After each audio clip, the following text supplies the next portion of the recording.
Hello बच्चों, let's see the question.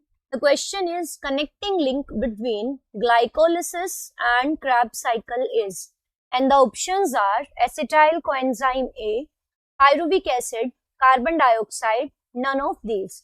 So let's see what is the key concept to solve the question. So here the key concept is that कि हमें पता होना चाहिए about the respiratory pathway. हमें पूरे respiration से related पूरे पाथवे के बारे में एक नॉलेज होनी चाहिए.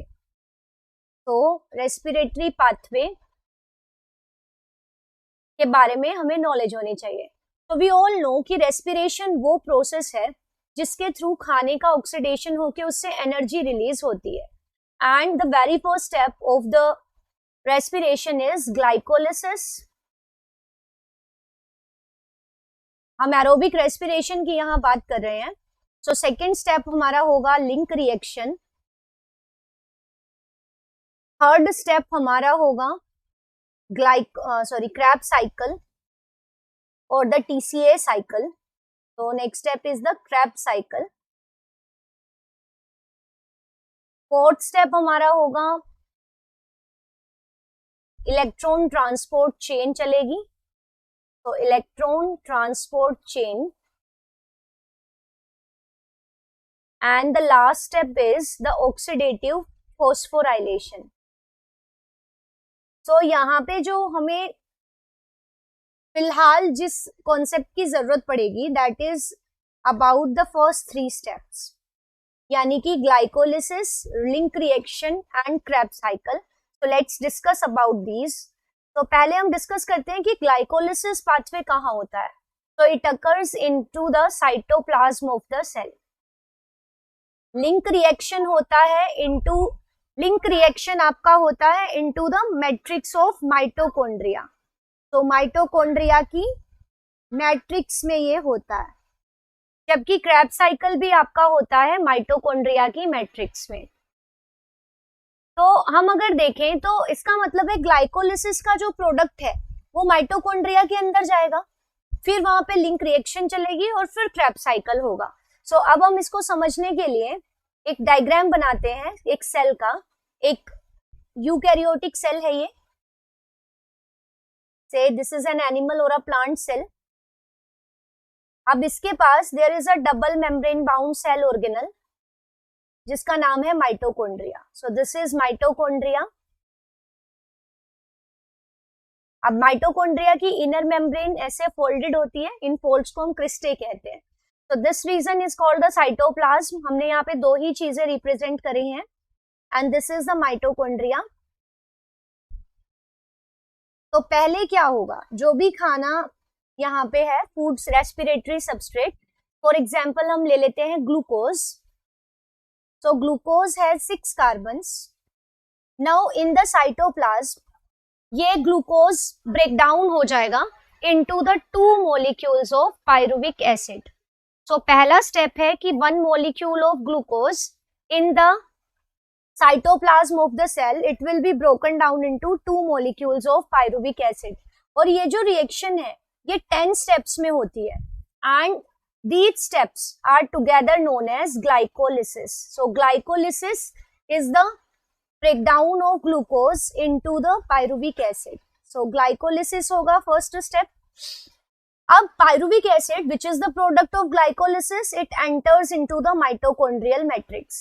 अब माइटोकॉन्ड्रिया की मैट्रिक्स में क्या होगा, so we shall represent it here. So पहले हम फिर से एक बार माइटोकॉन्ड्रिया बनाते हैं. तो ये माइटोकॉन्ड्रिया है, दिस इज आउटर मेम्ब्रेन और ये हमने बनाई इसकी इनर मेम्ब्रेन. तो mitochondria is actually the power house of the cell. As we all know कि जो खाने का ऑक्सीडेशन है पूरी तरह से that occurs in the mitochondria.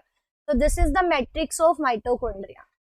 अब जो पाइरुवेट बना था that enters into the mitochondria. So pyruvic acid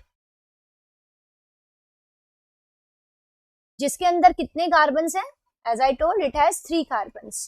तो अब इसका होगा, इसके साथ क्या होगा, तो इसका ऑक्सीडेशन भी होगा और इसका डीकार्बोक्सिलेशन भी होगा. तो यहाँ पे हम लिखेंगे ऑक्सीडेटिव डीकार्बोक्सिलेशन. अब जब हम कहते हैं किसी केमिकल का ऑक्सीडेशन हुआ, इसका मतलब उससे हाइड्रोजन रिमूव हुआ, और जब हम कहते हैं उसका डीकार्बोक्सिलेशन हुआ, इसका मतलब उससे CO2 रिलीज हुआ। तो पायरुविक एसिड से यहाँ पे एक तो CO2 रिलीज हो जाएगा, एक CO2 रिलीज हुआ, दूसरा यहाँ से हाइड्रोजन रिलीज होगी, ये हाइड्रोजन निकलेगी यहाँ से, और वो हाइड्रोजन यूज हो जाएगी एक NAD पॉजिटिव जो कि एक कोएंजाइम है। Coenzymes are the parts of enzyme, और NAD पॉजिटिव को ये रिड्यूस कर देगी hydrogen into NADH plus H positive. तो पायरुविक एसिड से हाइड्रोजन गई और उस हाइड्रोजन ने NAD पॉजिटिव को रिड्यूस करके NADH प्लस H पॉजिटिव बना लिया। So this is reduced coenzyme. अब आप यहाँ देख रहे हैं CO2 का भी रिमूवल हुआ, मतलब डीकार्बोक्सिलेशन भी हुआ, और पायरुविक एसिड से हाइड्रोजन भी निकली, इसका मतलब पायरुविक एसिड का यहाँ पे ऑक्सीडेशन भी हुआ। अब बनेगा क्या, इससे बनेगा एक केमिकल जिसका नाम है एसिटाइल, और एसिटाइल के साथ कोएंजाइम A जुड़ जाएगा, and this chemical has 2 carbons. तो ये जो प्रोसेस है it occurs in the matrix of mitochondria by an enzyme complex जिसका नाम है पायरुवेट डीहाइड्रोजनेज कॉम्प्लेक्स। अब ये जो एसिटाइल कोएंजाइम A है, देखिए आप इससे पहले चल रही थी ग्लाइकोलिसिस, ग्लाइकोलिसिस के प्रोडक्ट ने एंटर किया माइटोकॉन्ड्रिया में, और ये जो एसिटाइल कोएंजाइम A है अब ये एंटर करेगा इनटू द क्रेब्स साइकिल, ये एक दूसरे पाथवे में एंटर करेगा जिसका नाम है क्रेब्स साइकिल, जो कि एक साइक्लिक पाथवे है। और इसमें क्या होगा कि जो एसिटाइल कोएंजाइम A के पास अब 2 कार्बन्स बचे हैं, दो, वो भी CO2 की फॉर्म में रिलीज हो जाएंगे। तो खाना पूरी तरह से यहाँ पे ऑक्सीडाइज हो जाएगा, साथ में ATP निकलेगा और 2 रिड्यूस्ड पावर्स निकलेंगी NADH plus H positive, and साथ में निकलेगा FADH2। तो ये सब चीजें इस पाथवे से रिलीज होंगी।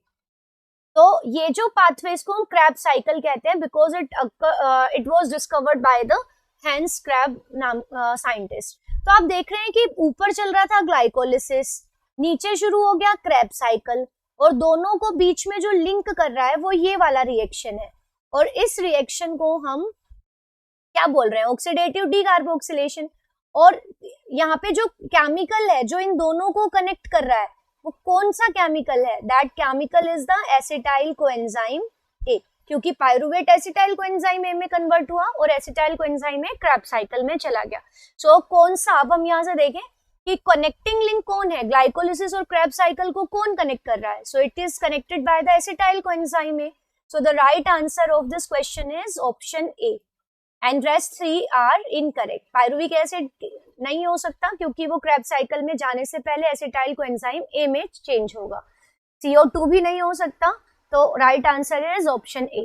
I hope you understood it well, best of luck, thank you.